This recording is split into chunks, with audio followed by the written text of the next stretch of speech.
नमस्कार बंधुरा सानुदिर रान्नाघरे आपनादेर सबाइके जानाई स्वागत। चले एसेछि बंधुरा आबारो आमरा प्रतिदिनेर मतो एकटी रेसिपि निये। आज आमरा बानाबो माछेर डिमेर बड़ा करे पटल और आलू टमेटो दिए गाजल गाजल बानाबो। तो एखाने माछेर डिम नियेछि 250 ग्राम। एखाने आमी किछु उपकरण मिशिये निচ্ছি। নিয়ে নিচ্ছি একটু বেসন, এই চামচের ভর্তি ভর্তি 2 চামচ দিয়েছি।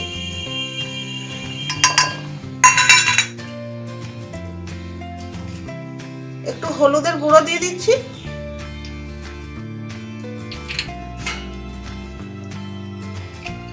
স্বাদ মতো নুন,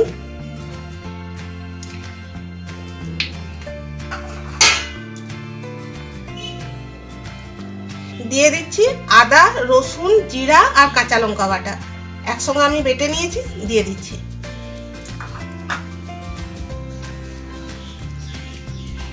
দিয়ে দিচ্ছি একটু পেঁয়াজ বাটা।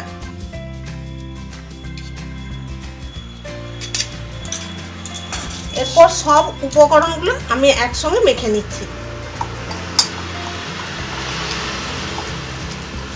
বন্ধুরা এখানে বেসনটা আমি দিলাম কারণ বড়াটা ভাজার সময়তে খুব তেল ছিটকায়, তেলে যখনই বড়াটা দেওয়া হয় খুব ছিটকায়।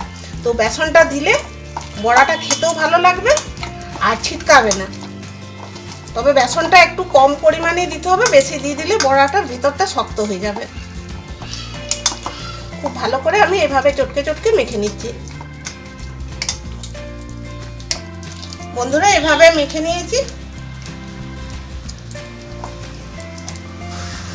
এরপরে চলুন বড়াগুলো ভেজে নিই। বন্ধুরা মাছের ডিমের বড়াগুলো ভাজার জন্য এখানে আমি তেল গরম করতে দিয়ে দিয়েছি আর তেল গরম হয়ে গেছে। এরপরে একটা একটা করে আমি মাছের ডিমের বড়াগুলো ভেজে নিচ্ছি।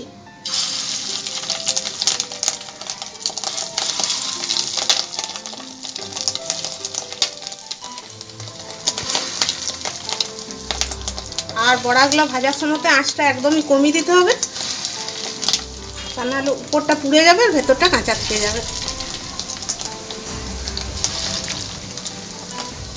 যতগুলো দেওয়া যায় আমি ততগুলো দিয়ে দিচ্ছি। আর বেসনটা দিয়েছিলাম বলে দেখুন খুব একটা ফুটছে না। বেসনটা কম দিলে বা না দিলে খুব ফুটে, তেলে দেওয়ার সঙ্গে সঙ্গে বড়াগুলো খুব ফুটে।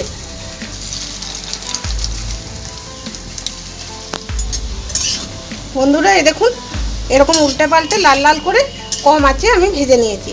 আর এরপর নামিয়ে নেবো। আর এই দেখুন কি সুন্দর ফুলেছে বড়াগুলো। একটা প্লেটের মধ্যে নামিয়ে নিচ্ছি।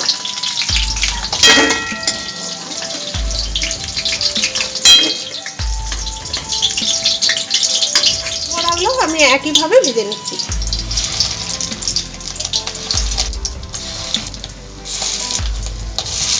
বন্ধুরা বড়াগুলো সব ভাজা হয়ে গেছে, ভেজে নিয়েছি। এরপরে এই তেলের মধ্যে আমি পটলগুলো ভেজে নিচ্ছি। পটলগুলো ভাজার জন্য প্রথমে আমি হালকা অল্প একটু নুন দিয়ে দিচ্ছি।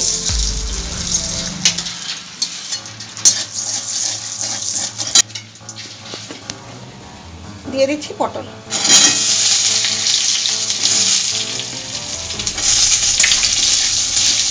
পটলগুলোকে একটু আমি ভেজে নিচ্ছি। লাল লাল করে পটলগুলো ভেজে নিয়েছি, এরপরে তুলে নিচ্ছি। বন্ধুরা আলুগুলো আমি কাঁচা নিয়ে দেখিয়েছিলাম, তো আলুগুলো আমি সেদ্ধ করে নিয়েছি।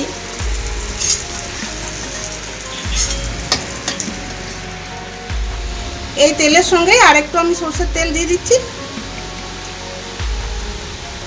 দিচ্ছি তেজপাতা আর শুকনো লঙ্কা।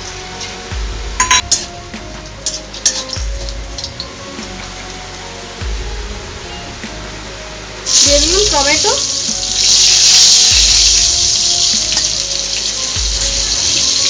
দিয়ে দিচ্ছি পেঁয়াজ বাটা। পেঁয়াজ বাটাটা আমি জলটা নিগড়ে নিলাম।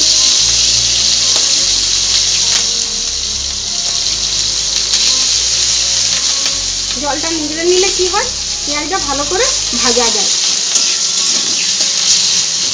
আর অতটা ফুটেও না। তাহলে তেলে দেওয়ার সঙ্গে সঙ্গে পেঁয়াজটা খুব ফুটতে থাকে। তো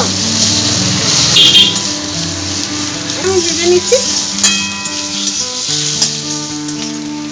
পেঁয়াজটা ভেজে নিয়েছি।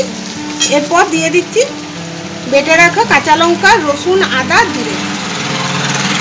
খুব ভালো করে ভেজে নিচ্ছি যাতে রসুন আর কাঁচা লঙ্কা, জিরে আর আদার গন্ধটা চলে যায়। কাঁচা গন্ধটা না লাগে, কাঁচা কাঁচা একটা গন্ধ ছাড়বে ভালো করে না ভাজলে।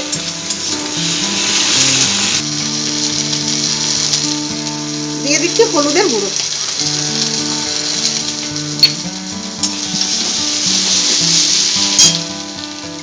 স্বাদ মতো নুন। এরপর সব মশলাগুলো আমি খুব ভালো করে একটু কষে নিচ্ছি। গ্যাসের আঁচটা এখন কমিয়ে দিচ্ছি।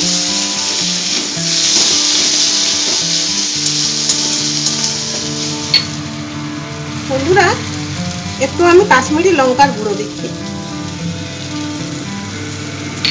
সব শেষে আমি দিয়ে দিচ্ছি একটু সর্ষে বাটা, কারণ মাছের ডিমের বড়ার তরকারি তো একটু সর্ষে বাটা দিলে খুব দারুণ খেতে লাগে। সরষাটা দিয়ে আমি খুব একটা ভাজবো না, কারণ সরষাটা দিয়ে ভাজলে একটু তেতো তেতো হয়ে যাবে। এরপর আমি জল দিয়ে দেবো। এখানে পেঁয়াজটা নিগড়িয়ে যে জলটা আমি রেখেছিলাম সেই জলটা দিয়ে দিচ্ছি।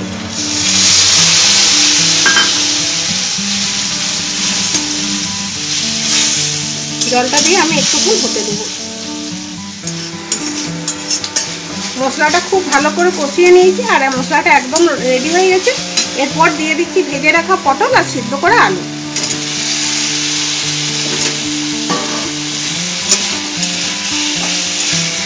পটল, আলু আর মশলা খুব ভালো করে আমি মিশিয়ে দিচ্ছি।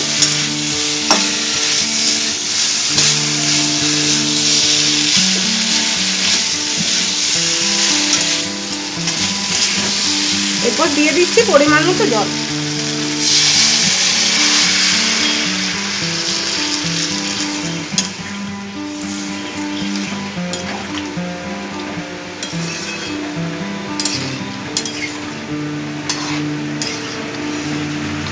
বন্ধুরা, ঝোলটা ফুটে গেছে। এরপর আমি ভেজে রাখা মাছের ডিমের বড়াগুলো দিয়ে দিচ্ছি। সবগুলো দেবো না, কিছুগুলো দিচ্ছি আর কিছুগুলো আমি রেখে দিচ্ছি ভাজা খাওয়ার জন্য।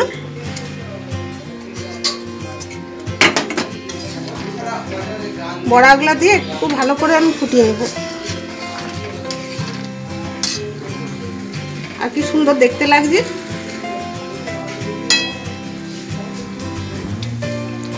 বন্ধুরা, মাছের ডিমের বড়া রেসিপিটি তৈরি হয়ে গেল।